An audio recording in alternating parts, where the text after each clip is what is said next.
don't need to know every supplement, fitness hack, or optimal split. You just need to know what actually moves the needle. Welcome back to Empire. Today we are going to be talking about things that actually move the needle to reach your goals and things you might be focusing on that don't really change that much. So today we're going to be breaking down 4 things that actually change your body in the gym and out of it, and 3 things that don't matter near as much as you might think they do. So the first thing that actually moves the needle is progressive overload. Our bodies are the ultimate adaptation machines. So if we don't give it a reason to grow stronger, it won't. Progressive overload is essentially gradually increasing weight, sets, reps, or intensity over time. This is where a lot of people mess up because they just go into the gym and lift based off of emotions and how they feel. They're not actually tracking their volume or their intensity. They're just, well, I feel like I can lift more today, so I do, or I'm not feeling good, so I'm gonna back off. We can control the controllables and actually know that we are moving in the right direction over time. And this is gonna ensure progressive overload and actual change in the gym. Overload doesn't mean we add 5 pounds to your bench press every single week, because realistically, that's not gonna happen. Sometimes it could be better form and control, or adding another set, or squeezing out just one more rep. Small, consistent improvements equals compound adaptations. Our bodies are always adapting. The question is, are you giving it something to adapt to?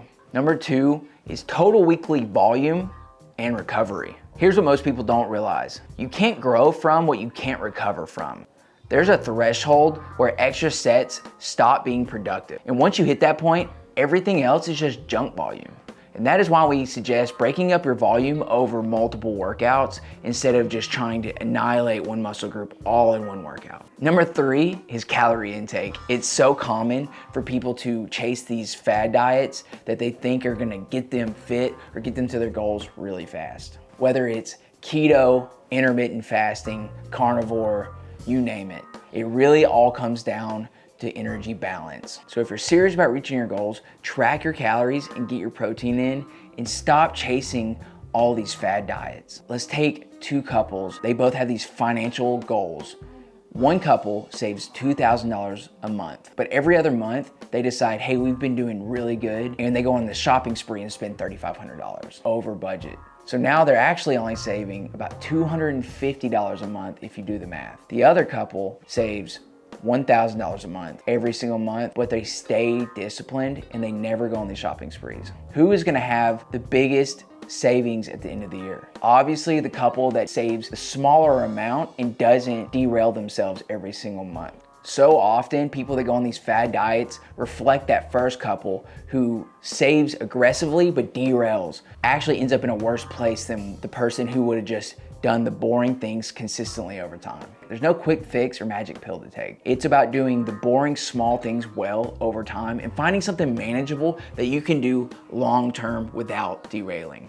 And number 4, I'm gonna clump in 3 things: sleep, stress, and steps. If we're not recovering with our sleep and managing our stress levels, it's gonna be really hard to stay consistent on all the other things, but also our body isn't gonna respond in the best way possible. One study showed that subjects that slept 8 hours a day in a calorie deficit lost mostly fat, while another group on the same exact diet that slept only 5 hours a day lost more muscle, even on the same diet. That's why sleep is wildly important. When all is said and done, you can't out-train poor recovery. All right, now here is what doesn't move the needle as much as you might think. Number 1 is supplement overload. Creatine, caffeine, protein, they're all great, but you're not gonna down an Alani or drink a protein shake and wake up jacked the next day. Unless you're deficient in something specific, 90% of your results are gonna come from consistent training, consistent diet, and consistent recovery, not a pill. Supplements are great, but they can't replace good habits. And number 2 is obsessing over the perfect split. I see so many people trying to be science bros and optimize everything, and that's great. We should be striving to be a little bit better every day. But the number 1 thing that's gonna move the needle is actually doing the work. Showing up and working hard is gonna get you there a lot faster than getting paralysis by analysis and trying to find the perfect workout to get you there. What matters most is consistency and intensity, not optimization. And number 3 is over tracking and biohacking. You can have the best watch, app, or spreadsheet, but if you're not training with intentionality, it's all worthless. Don't major in the minors.